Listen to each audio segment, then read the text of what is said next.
This is a message to all my supporters of this podcast. I'm introducing a new supporters program. You can contribute a small amount as a one-off payment to show your love for this podcast. Thank you in advance for all your contributions. So this is my 7th podcast. I'm going to talk about how to set up a startup. Now, this, just so for you have some background, I've never actually started a startup, so some of you might immediately switch off, thinking I don't know what I'm talking about. So I'm going to take it from two viewpoints. The first viewpoint is that about a year ago, I was very much involved in trying to create a startup, and it was working quite well. It was I'd got to the point where I was looking for investment, and then some personal factors came in, which meant that I didn't pursue it and maintained my role as a corporate employee. So I know from the concept stage, from the conceptual stage of a startup, because I'd thought about employees, I'd thought about businesses, I thought about the business, I thought about how we could develop it and scale it. So let's be honest, I'm going to take it from a theoretical point of view because I haven't actually registered a company in my name and actually worked as a startup. But I do think I can add some value with people that don't really know enough about startups. And the problem is, mainly, is that it's very cool. It's very sexy to be an entrepreneur. Maybe 15 years ago, it wasn't so attractive, but at the moment, it's a very cool area to be in. And lots of people are starting up businesses because they think it's the next best thing and it's going to be amazing. Going to have that $1 billion company that I'm going to sell to Google. Realities are that there isn't lots of them. And don't get me wrong, you could be successful and you could sell to Microsoft or Google or whoever. But you might also just have a business that ticks along and suits your lifestyle and gives you challenges that you enjoy, and it never gets to the point where you're selling it to Google. So there's lots of different views on this, but I'm going to take it from a theoretical point of view. I'm going to be honest with you, because of my lack of knowledge of actual practical, I'm going to take and what I've spoken to other people about. So I'm going to quote from these points are quoted from Before You Set Up a Startup by Paul Graham. So check that out on as a podcast himself. He talks about how to set up a startup. I think the podcast is How to Set Up a Startup. But I found it incredibly useful when I was thinking about starting a business. I read this and listened to it, and it made a lot of sense to me. So that's why I'm sharing it with you today. So first things first, you need a product. You need a service, you need an idea, right? I'm not going to dwell on that because one person might be a service to provide to financial industry. Another service might be a yoga classes. Another service might be something crafty or like a table that you create and you sell loads of tables. So I'm not going to dwell too much on that, but there are a million different versions of what the right service, product or idea you should choose. The next important, so sort of pre-point one, I would say, is all of your first hires, you should consider, even if they don't have equity in the business, you should consider them as founders. You don't want to motivate or to manage these people particularly, because these guys are going to really push your business to, whether it's to a point where you have a minimal viable product, or you've started to get alpha testers or even beta testers. So it's critical that you treat your initial hires as founders. So I think you need to, when you're hiring your first people, be very mindful that it's not just people you like, it's actually people who have a skill set which will benefit and contribute to your business. So, point one. Startups don't follow your instincts. Right. So what that means is startups are sometimes a illogical action. You can have a career and be logical about how you want to pursue that and be very political and very practical. Startups don't work like that. You have to live off your experiences that you've had, speaking to mentors that will be able to guide you, but they don't always follow the most logical path. So I would definitely advise, if you're thinking about starting a business, you get people around you, whether it's a financial advisor, a financial investor that wants to invest in your business. They might really like you, and they would be possibly on your board straight away because they're a financial investor and they can add value to your business. So you just need to be a little bit illogical about how you approach a startup. Second point I want to talk about is the people. So we've talked about the new people, the first hires are like your founders, but one key thing, whenever your business is going through a new set of hires, you just have to trust your instinct on people. I left that deliberately, that pause, just for you guys to really think about that, because you need to have people that you like and that you want to work with and you respect them. And what you don't want is troublesome people, arrogant people who are not going to contribute to your business, whether it is printing out loads of copies before a presentation or going to get a brochure done, or whether it's chipping in with the photocopying or chipping in with going to get the coffees or whatever it is. You got to trust your people. You got to trust the people that you hire, because these are the people that are going to really push your business. You can't accept people that are not going to contribute to your business. You need people to want you to succeed. You don't always need people that have had startup experience as your employees. You just need people that really want you to succeed and for the business to be successful. And so I would definitely say that is a critical. You need to trust your instincts. You need to trust the people that you work with. So I would say that is very, very important.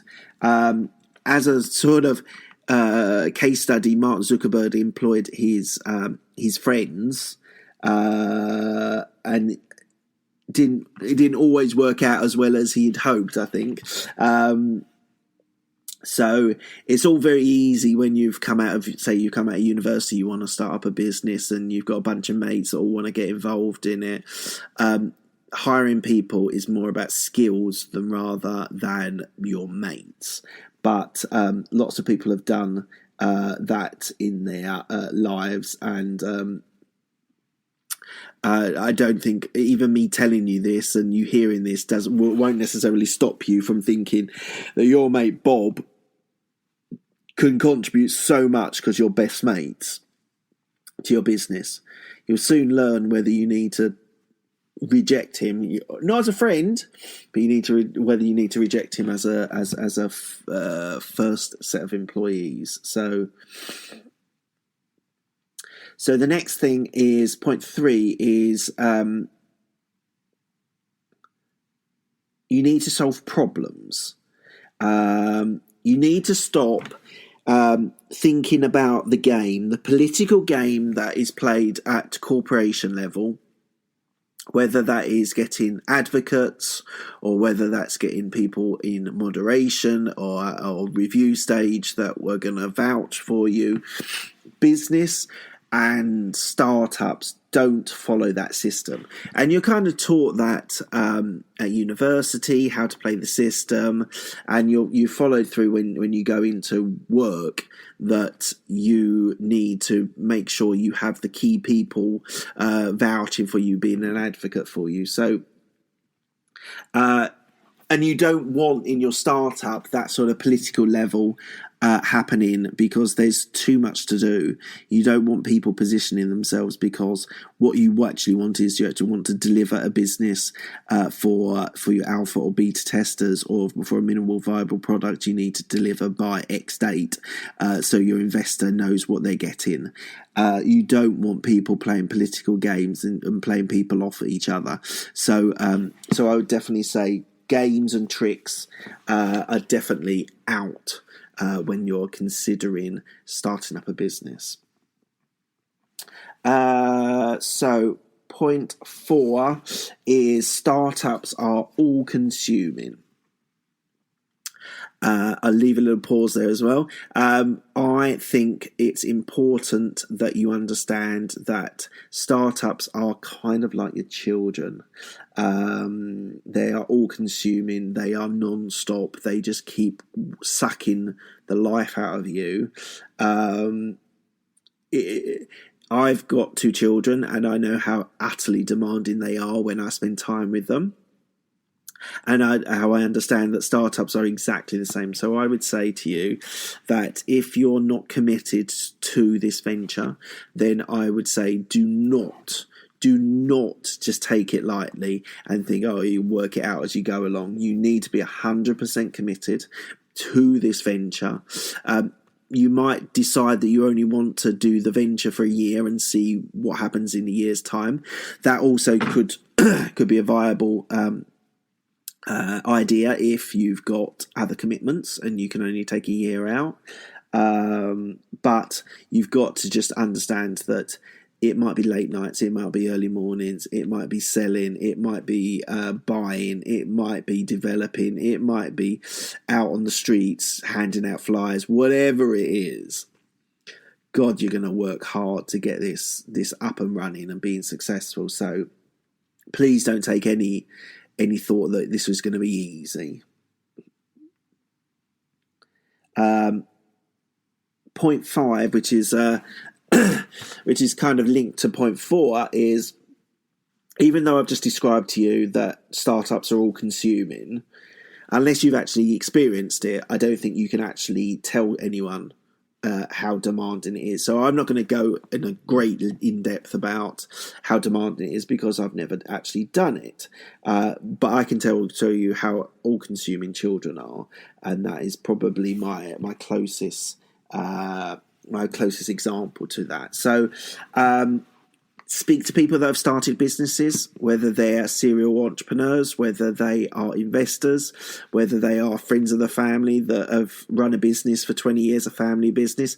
They all can add value when you're trying to collect data and understand what's needed and what's required. So I think you need to get into the mindset that you need to have this as a successful idea. You need to have an open mind on what is required. As I've just said previously, you might need to print flyers, you might need to print brochures, you might need to go to the local store to get something that's critical for the office or whatever it is. It will be all consuming, and everything that you need to do, you just need to do. Point 6 is don't start your business idea with, I'm trying to think up the best startup idea. So when I approached it in the best way, in my opinion, is by finding a need. So the only way that you're going to have a successful business is if there's a need. And if there's a need, the people will buy from you.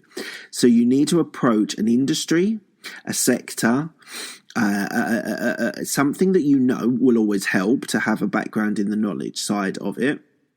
And what you want to do is you want to be able to think of something that will supply a need. Now, if it is, there's a slight counterintuitive that often successful startups are specialized areas that go into mass culture.